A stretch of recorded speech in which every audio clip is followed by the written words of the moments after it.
मेरे स्टेशन पहुंचने से पहले ट्रेन खुल चुकी थी। डॉक्टर के आने से पहले पेशेंट मर चुका था। मेरे 2 बनाने से पहले मेरे भाई ने 5 क्वेश्चन बना लिए थे। आपने इस तरह का सेंटेंस तो सुना ही होगा, सुना है कि नहीं? बिल्कुल। और ये जो सेंटेंस है वो एक्चुअली में पास्ट परफेक्ट टेंस से है, क्योंकि आप एंड में देख रहे हैं कि क्या लगा हुआ है। चुका था, आकार था, या था, ली थी, दी थी, ऐसा कुछ होता है। तो हमको आइडेंटिफाई करना तो हमने सीख ही लिया है, पिछली वीडियो में हमने देखा ही था। तो इस तरह का कॉम्बिनेशन में जब सेंटेंस हो, मेरे आने से पहले वे लोग आ चुके थे, मैंने अपना काम कर लिया था, ऐसा होने से पहले, तो जब इस तरह का सेंटेंस हो तो कैसे बनाते हैं, आज इस टॉपिक पे जो है बात करेंगे। तो नमस्कार आप सबको, मैं हूं मितेश झा। स्पोकन इंग्लिश के 36th डे में आप लोगों का स्वागत है। तो चलिए शुरुआत करते हैं पास्ट परफेक्ट टेंस की। हालांकि पास्ट परफेक्ट टेंस की शुरुआत हमने पिछली वीडियो में ही कर ली थी, लेकिन आज की वीडियो में एक नए तरह के सेंटेंस की बात करेंगे। स्ट्रक्चर तो आप लोगों को पता ही है। स्ट्रक्चर में हम लोग देखते हैं कि हमें सब्जेक्ट का यूज़ करना है, हैड का यूज़ करना है, उसके बाद वर्ब के थर्ड फॉर्म जिसको पास्ट पार्टिसिपल फॉर्म भी कहते हैं उसका यूज़ करना है, और फिर लास्ट में ऑब्जेक्ट। हिंदी के सेंटेंस में हमें चुका है, माफ़ कीजिएगा, इसको चुका था करना है, और फिर यहाँ पे भी या था। ठीक है, चुका था, चुकी थी, आकार था, या था, ला था, ली थी, ऐसा कुछ आपको देखना है हिंदी सेंटेंस में। अब देखिए, तो जब कॉम्बिनेशन वाला सेंटेंस हो, मेरे आने से पहले ऐसा हो चुका था, उसके बोलने से पहले मैंने कर दिया था, है ना। जब इस तरह का सेंटेंस हो, जब तक वो वहां पहुंची ऐसा हो चुका था, इस तरह के सेंटेंस हो, तो उसमें क्या देखना होता है कि आपको देखना होता है कि दो वर्क हो रहे हैं। एक काम पहले हो रहा होगा और एक काम बाद में हो रहा होगा। तो जो काम पहले हो रहा है, the work which is actually have taking place earlier, the work which is taking place earlier, जो पहले हो रहा है उसको हमें पास्ट परफेक्ट में बनाना है, और जो बाद में हो रहा है उसको सिंपल पास्ट में बनाना है। अब देखिए, जैसे एक सेंटेंस है, पिताजी के आने से पहले मैं काम पूरा कर लिया था। पिताजी के आने से पहले मैंने काम पूरा कर लिया था। तो यहां पे बताइए कि कौन सा काम पहले हो रहा है। पिताजी के आने से पहले मैंने काम पूरा कर लिया था, तो मैंने काम पूरा कर लिया था, ये पहले हुआ ना। तो इसको हमें क्या करना है, पास्ट परफेक्ट में बनाना है। तो पास्ट परफेक्ट, मैंने काम पूरा कर लिया था, बताइए कैसे बनाएंगे आप। पहले सब्जेक्ट डालिए आई, फिर हैड का यूज कीजिए। तो I had completed my work before my father reached.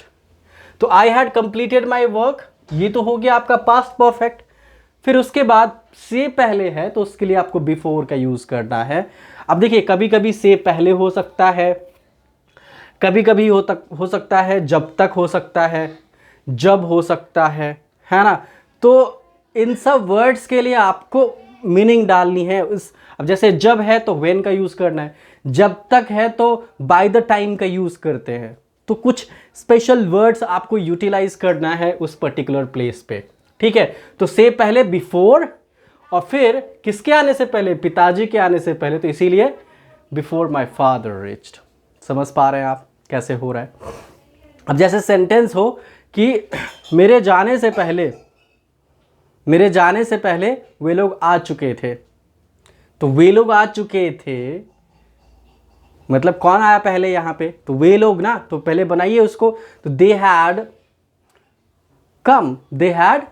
Come before I went.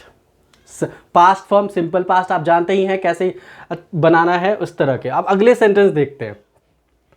मेरे दोस्त जा चुके थे जब मेरी मां यहां पहुंची। मेरे दोस्त जा चुके थे जब मेरी मां यहां पहुंची। तो कैसे बनाएंगे, my friend had left when my mother reached here. घबराने की ज़रूरत नहीं है, सेंटेंस को ब्रेक करके आपको ये देखना है कि कौन सा वर्क पहले हो रहा है। जो पहले हो रहा है उसको पास्ट परफेक्ट में बनाइए, जो बाद में हो रहा है उसको सिंपल पास्ट में बनाइए, और दोनों के ही स्ट्रक्चर आप लोगों के पास ऑलरेडी है, तो यूज़ करना आपको सीखना है। स्ट्रक्चर में फिट करते समय कैसे आप यूज़ करते हैं आपको ऑलरेडी पता है। सब्जेक्ट डालनी है, फिर उसके बाद हेल्पिंग वर्ब, हैड का यूज़। हैड के यूज़ में कोई कन्फ्यूजन नहीं होता है, देयर इज़ नो कन्फ्यूजन, क्योंकि हैड सिंगल हेल्पिंग वर्ब है तो सबके साथ ही यूज़ करना है। उसके बाद आपको वर्ब का थर्ड फॉर्म यूज़ करना है बस, और उसके बाद ऑब्जेक्ट डाल देनी है। सिंपल पास्ट में बस इतना ही देखना है, यदि सेंटेंस पॉजिटिव है तो वर्ब के सेकेंड फॉर्म का यूज़ करना है ना। तो ये इस तरह से, my friend had left when my mother reached here. जब मेरी माँ यहाँ आई तो मेरे दोस्त जा चुके थे। इस तरह से अगला सेंटेंस देखते हैं। जब तक हम वहाँ पहुँचते जगह बंद हो चुकी थी। जगह बंद हो चुकी थी। जब हम लोग जहाँ गए हैं उस जगह की बात हो रही है, तो वो बंद हो चुका था। तो कैसे बनाएंगे इसको? तो क्या बंद हो चुका था भाई? जगह बंद हो चुका था, ये पहले हुआ ना, मेरे जाने से पहले हो चुका है ये। तो इसको पहले the place had closed, the place had closed by the time we got there. By the time we got there. Are you understanding? I hope you all are understanding, right? So it's very important that you should understand the way we are talking about this tenses, right? So the place had closed by the time we got there. जब तक हम लोग वहाँ पहुँचते जगह बंद हो चुकी थी। एक और सेंटेंस देखिए, नंबर 4 की बात करेंगे। अच्छा, इसमें क्वेश्चन भी बना सकते हैं। क्वेश्चन भी, ऐसा नहीं है कि क्वेश्चन नहीं कर सकते हैं। इस तरह के सेंटेंस में क्वेश्चन करने के लिए भी आपको वही तरीका अपनाना है, ठीक है। क्वेश्चन है जैसे, क्या आपने मम्मी के आने से पहले काम पूरा कर लिया था? क्या आपने मम्मी के आने से पहले काम पूरा कर लिया था? तो यदि ये सेंटेंस हो जाए तो क्या करेंगे? तो कौन सा वर्क हो रहा है यहाँ पे पहले? क्या आपने काम पूरा कर लिया था? किसके? मम्मी के आने से पहले। तो मम्मी का आना जो है वो बाद में हुआ है, काम पूरा पहले होगा। इसको हम लोग लिखेंगे had you completed your work, had you. अब देखिए, जब क्वेश्चन बनाना हो तो आपको हेल्पिंग वर्ब पहले रखनी है, फिर उसके बाद सब्जेक्ट डालना है, फिर उसके बाद वर्ब का थर्ड फॉर्म डालना है, राइट। तो had you completed your work before mummy की, राइट। इस तरह से आपको बनाना है। नंबर 5 देखते हैं। मेरे दो बनाने से पहले भाई ने 5 मैथ क्वेश्चन बना लिया था। मतलब मेरे भाई ने 5 मैथ के क्वेश्चन बना लिए थे जब तक मैं 2 बनाता, या फिर मेरे 2 बनाने से पहले। इस तरह का सेंटेंस हो तो क्या कहेंगे? My brother had solve 5 maths question, my brother had solve 5 maths question before I solved 2. तो देखिए, स्ट्रक्चर सेम है, ठीक है ना? स्ट्रक्चर सेम है। अब इस स्ट्रक्चर में आपको इतना ध्यान देना है कि इसमें जो दूसरा कॉम्बिनेशन आता है उसका पास्ट ये पहले डालना है आपको, उसके बीच में बिफोर या फिर व्हेन या फिर बाय द टाइम, इस सब का यूज़ करना है, और लास्ट में फिर सिंपल पास्ट का यूज़ करना है, ठीक है।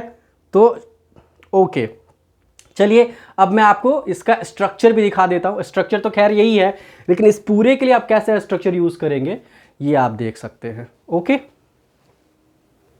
ओके, तो जरा देखिए इसका स्ट्रक्चर कैसा होने वाला है।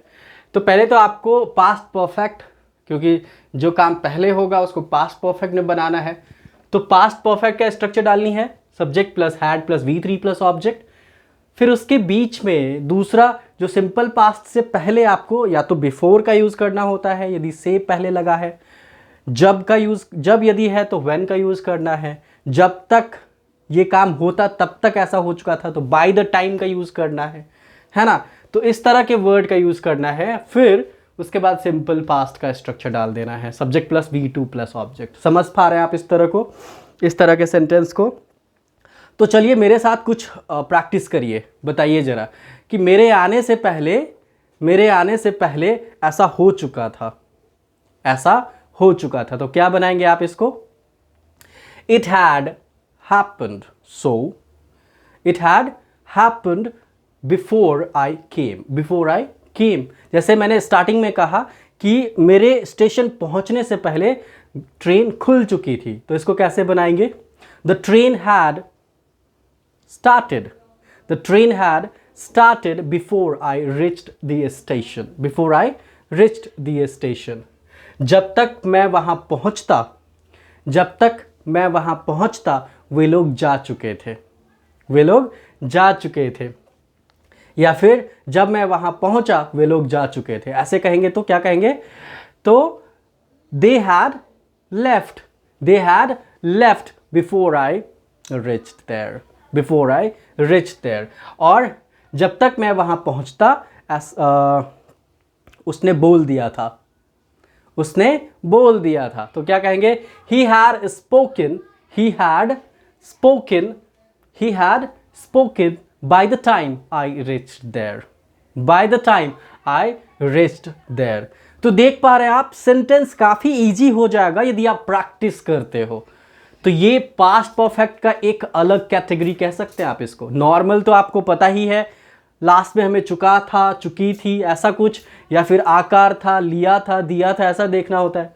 मैंने आपसे बात किया था, वे लोग यहाँ आए थे, उसने कुछ पूछा था, क्या आपने कुछ कहा था? Had you said something. तो इस तरह से आप सेंटेंस को बना सकते हैं, राइट? तो पास्ट परफेक्ट। क्या आप लोग पुराने सारे स्ट्रक्चर पे प्रैक्टिस कर रहे हैं? सर जी प्रैक्टिस तो करना होगा, इस बात को ध्यान रखिए, क्योंकि प्रैक्टिस नहीं करेंगे तो आप यदि ये सोचेंगे ना कि बिना प्रैक्टिस किए, बिना बनाए आप अंग्रेजी बोल लेंगे, तो वो थोड़ा भ्रम है एक तरह का। ऐसा नहीं होता है। आपको जो है काफ़ी सारी प्रैक्टिस करनी होगी। सेंटेंस जो भी स्ट्रक्चर आपके पास है उसको डे टू डे में यूज़ करिए। जैसा कुछ भी मिल रहा है, जो भी आपके मन में आता है, उस सबको कन्वर्ट करिए, ठीक है? तो पास्ट परफेक्ट यहाँ पे ख़त्म होता है। फिर से हम लोग